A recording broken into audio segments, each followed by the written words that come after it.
안녕하십니까. 박훈탁TV 2020년 12월 9일 이슈 진단 218회 방송입니다. 오늘도 KBS, MBC, SBS와 종편 방송이 보도하지 않는 중요하고 새로운 소식 전달해 드리도록 하겠습니다. 텍사스가 연방 대법원에 위헌 소송을 제기했습니다. 텍사스 연방 대법원에 제기한 위헌 소송이 승리를 하게 되면 트럼프가 선거인단 294명을 확보해서 대통령에 당선될 수 있습니다. 텍사스가 연방 대법원에 조지아, 미시간, 펜실베니아 그리고 위스콘신을 상대로 위헌 소송을 제기했습니다. 위 4개 주의 선거인단 조항 일렉터 크로스가 연방 헌법을 위반했으므로 연방 대법원이 위 4개 주 의회에게 직접 대통령 선거인단을 지명하라는 명령을 내려달라는 그런 소송입니다. 그런데 이 루이지애나 주가 텍사스주의 연방 대법원 위헌 소송에 합류했습니다. 트럼프가 선거인단 294명을 확보할 가능성이 매우 높습니다. 왜냐하면 조지아, 미시간, 펜실베니아 그리고 위스콘신 의회는 모두 공화당이 지배하고 있기 때문입니다. 바로 이런 것을 두고 천호신조라고 합니다. 방송 시작하겠습니다. 구독 버튼, 알람벨 버튼, 좋아요 버튼 부탁드립니다. 구독하신 분들은 구독 취소 확인하시고 유튜브 프리미엄 신청, 후원과 자발적 구독료 부탁드립니다. 2020년 미국 대선에서 발생한 대대적인 부정선거는 단지 트럼프의 재선을 막기 위한 것이 아니라 미국 민주주의 제도의 핵심 즉 선거인단 선출에 대한 공격입니다. 무려 수천만 표가 올바르게 집계되지 못했습니다. 이 사건은 미국 시민은 물론 전 세계인의 미국 선거 제도에 대한 의구심을 불러일으켰습니다. 미국 민주주의 제도에 대한 공격은 치밀하게 계획되었고 뚜렷한 파괴 효과를 가져왔습니다. 투표와 개표 과정의 디지털화가 부정선거의 원흉입니다. 디지털화된 투표 장비와 개표 프로그램, 데이터 관리 시스템은 내부 운영이 불투명하고 데이터가 어디로 전송돼 처리되는지 알 수 없고 심지어 점검과 감사도 할 수 없습니다. 이제 선거 시스템이 다시 아날로그로 돌아가지 않으면 부정선거를 막을 방법이 없습니다. 이것은 민주주의 제도에 대한 사망선거입니다. 프랑스에서는 아직도 투명한 투표함을 사용하고 투표장에서 바로 개표를 해버립니다. 이것이 가장 안전한 투표와 개표 제도입니다. 가장 가능한 사전투표와 우편투표는 최대한 줄이거나 폐지해야 합니다. 디지털화된 선거 시스템은 장악한 이른바 테크놀로지 엘리트 몇 명이 암실에 숨어서 손가락으로 모든 대선 결과를 조작할 수 있습니다. 바야흐로 완벽한 디지털 전체주의가 구현되고 있는 것입니다.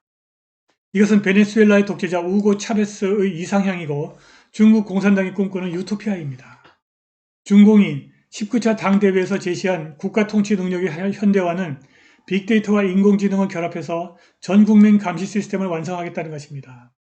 아날로그 선거로 돌아가야만 디지털 전체주의를 막을 수 있습니다.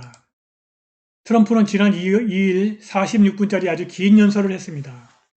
그는 이 연설에서 대선 기간 일어난 부정행위를 언급했고 체계적인 대규모 부정행위가 사실상 미국 제도를 향한 공격이라고 말했습니다. 트럼프는 모든 경합주에서 중대한 위법 또는 철저한 사기가 발생했으며 역사상 전례가 없는 규모라고 지적했습니다. 대량의 투표지가 순식간에 쏟아져 나왔지만 그 표가 어디서 왔는지 아는 사람은 거의 없습니다. 트럼프 대통령은 언론은 알고 있지만 보도하고 싶어 하지 않는다. 사실 보도 자체를 거부하고 심지어 모든 것을 은폐하기까지 했다고 말했습니다.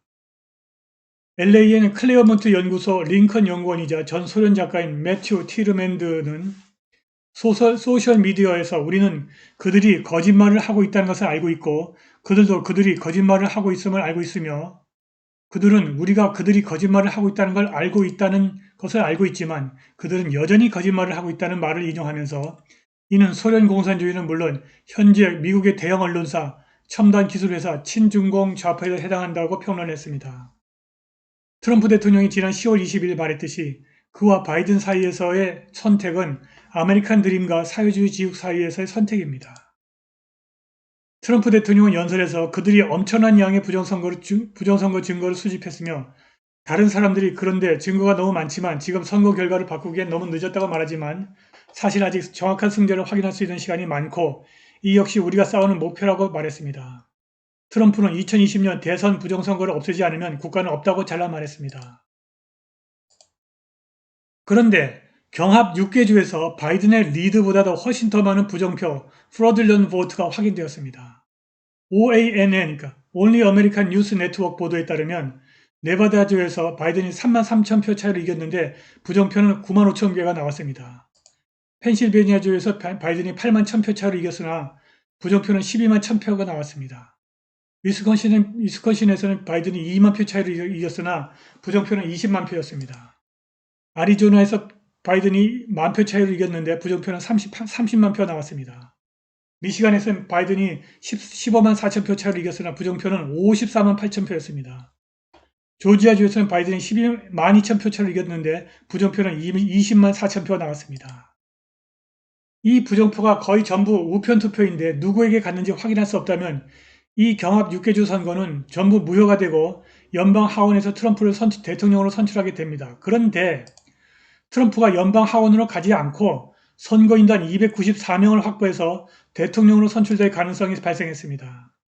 텍사스주가 선거인단 16명을 가진 조지아, 선거인단 16명을 가진 미시간, 선거인단 20명이 있는 펜실베니아, 그리고 선거인단 10명이 있는 위스콘신주의 선거법이 연방 헌법을 위반했다면서 이 4개 주의회가 직접 대통령 선거인단을 선출하라는 명령을 내려달라는 소송을 연방 대법원에 제기했습니다. 텍사스주가 월요일 자정 직전에 조지아, 미시간, 펜실베니아 그리고 위스콘신의 선거 과정이 연방 헌법을 위반했다는 이유로 이들을 상대로 연방 대법원에 위헌 소송을 제기했습니다. 텍사스는 위 4개 주들이 연방 헌법의 선거인단 조항 일렉터스 클로스를 위반했다고 주장했습니다. 그들이 선거 규칙과 절차를 주의회의 의결을 거치지 않고 주 법원과 행정작용을 통해서 바꿈으로써 연방 헌법의 선거인단 조항을 위반했다는 것입니다. 그리고 텍사스주는 위 4개 주에서 카운티마다 선거 규칙과 절차가 다르다면서 이것은 헌법의 동일 보호 조항 Equal Protection Clause 위반이라고 지적했습니다. 끝으로 텍사스는 위에서 지적한 사항의 결과로 위 4개 주에서 심각한 투표 불규칙성 Voting Irregularities,가 발생했다고 주장했습니다. 텍사스는 연방 대법원이 위 4개 주 의회에게 그들의 선거인단 지명을 허락하는 명령을 내려달라고 요구했습니다. 텍사스가 제출한 소송 내용을 살펴보겠습니다. 피고주들의 특정 관료들이 팬데믹을 핑계로 부재자 투표와 우편 투표 관련 주 법률을 무시했다. 피고주들은 그들의 시민에게 수천만 장의 투표 신청서와 투표지를 남발해서 그들이 적법하게 들어오고 평가되고 그리고 계상되는 방법에 관한 법률의 통제를 훼손했다. 의도한 것인지는 분명치 않으나 이렇게 위헌적인 행동이 동일한 효과를 가져왔다. 그들이 피고주에서 2020년 선거의 보안을 떨어뜨렸다. 이러한 변화는 관련 주 법률과 일치하지 않으며 주의회의 동의도 없이 의회가 아닌 주체에 의해서 만들어졌다. 이러한 관료들의 행동은 따라서 연방 헌법을 직접적으로 위반한 것이다. 이 사건은 법률에 대한 질문을 제기합니다. 이 피고주들이 대통령 선거인단의 임명을 지배하는 선거 규칙을 바꾸기 위해서 비의회적 행동을 취함으로써 연방 헌법의 선거인단 조항 일렉터스 클로스를 위반했는가? 피고주들 선거법의 이러한 비의회적 변화가 투표와 계상의 주 법률의 위반을 촉진했고 이것이 미국 연방헌법의 선거인단법 제2조 제1항 제2절 일렉터스 클로스 아티클 2 섹션 1 클로스 2를 위반했다. 이러한 불법적 행동으로 피고주들이 그들의 시민의 표의 무효성을 오염시켰을 뿐만이 아니라 그들의 행동이 또한 원고주와 헌법에 충성하는 다른 주 시민들의 표까지 타락하게 만들었다. 텍사스는 주 대법원을 거치지 않고 바로 직접 연방 대법원을 갔는데 선거인단법 제3조가 2개 이상의 주들 사이의 분쟁의 경우 소송 주제를 최초로 접한 법원이 오리지널 관할권을 갖는다고 규정하고 있기 때문입니다. 그런데 텍사스가 연방 대법원에 소송을 제기한 4개 주 의회는 모두 공화당이 지배하고 있습니다. 펜실베니아 주 의회는 총 50명 중 28명이 공화당이고 미시간주 의회는 총 32명 중 22명이 공화당입니다. 조지아주 의회는 56명 중 35명이 공화당이고 위스콘신은 총 33명 중 18명이 공화당입니다. 조지아의 선거인단 16명, 미시간의 선거인단 16명, 펜실베니아 선거인단 20명, 그리고 위스콘신 선거인단 10명은 현재 트럼프가 확보한 선거인단 232명에 더하면 트럼프의 선거인단이 294명으로 증가하게 됩니다.